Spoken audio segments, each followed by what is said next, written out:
আমি যে মূর্তিটাকে রং করছি এটা পড়েছিল গাছতলায়। তো গাছতলায় আমি দাঁড়িয়ে আছি ঠান্ডা হাওয়ার কাছে। তো তখনই হট করে লক্ষ্য করলাম এখানে কিছু তো একটা আছে, তার জন্য আমি এটা হাতে করে তুলে ফেললাম। তোলার পরে দেখছি এটি একটি মূর্তি, যাই হোক এটা ঘরে টাঙিয়ে রাখার জন্য এটা কেউ নিয়েছিল, এখন অনেক পুরনো হয়ে গেছে বলে ফেলে দিয়েছে। এটা আমি বাড়িতে নিয়ে গিয়ে সারিয়ে এটাকে ঠিকঠাক করব, তার জন্য বাড়িতে নিয়ে চলে আসলাম।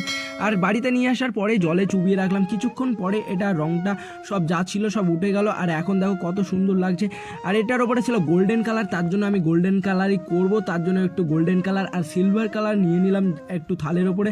আর এটাকে ভালোভাবে মিশিয়ে এখন ঠাকুরের মুখে লাগাতে লাগলাম। দেখো গোল্ডেন কালারটা ভালোই লাগছে, কিন্তু শোকাতে একটু টাইম লাগবে। এবার সিলভার কালারটা দিলাম। তারপরে একটু তোমাদের ভিডিওটাকে ফাস্ট করেই দেখা, কারণ অনেক দেরি হয়ে যাবে, এমনি অনেক লম্বা হয়ে যাচ্ছে ভিডিওটা।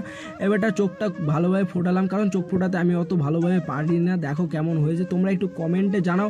আর এটাকে সাজিয়ে এখন আমি ঘরে টাঙিয়ে থুয়ে দেবো। এখন দেখো কেউ ফেলে দিয়েছিল আর আমি এখন ঘরে থুয়ে দিলাম।